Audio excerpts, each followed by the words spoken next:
For 3 decades, Ana Estrada lived with a rare incurable disease that weakened her muscles. She was bedridden and required a ventilator to breathe.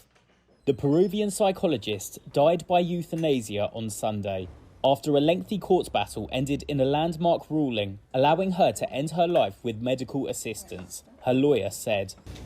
Euthanasia is illegal in Peru. Estrada went to court in 2016 to fight for access to an assisted death.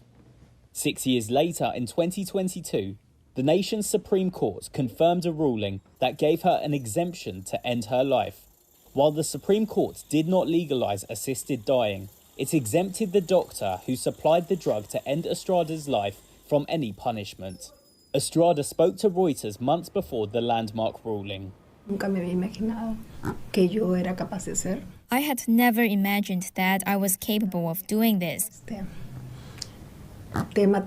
Facing such a complex and delicate issue here in Peru, where there had never been any talk of dignified death or euthanasia.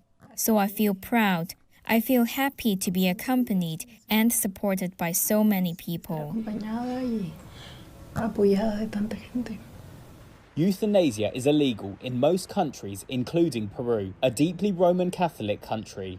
Under Peruvian law, assisting someone's suicide and killing a terminally ill patient are punishable with prison time. In Latin America, Colombia, Ecuador and Cuba have allowed the practice under certain conditions. Apple's smartphone shipments in China fell 19% in the first quarter of the year, market data showed Tuesday. It's the iPhone maker's worst performance since 2020. The US tech giant took a hit from Huawei's new product launches in the premium segment. Apple's share in the world's biggest smartphone market fell to 15.7% in the first quarter from almost a fifth a year earlier. That put it almost level with Huawei, which saw sales jump 70% according to research firm Counterpoint. Apple lost its title as the biggest smartphone seller in China to rival Vivo and slid to third in the quarter. China is Apple's third biggest market and generated around 17% of its total revenue in the October to December quarter. The China update comes after separate gloomy data earlier this month. It showed Apple endured a near 10% drop in global smartphone shipments in the first quarter of the year. It was hurt by stronger competition by Android smartphone makers led by Samsung.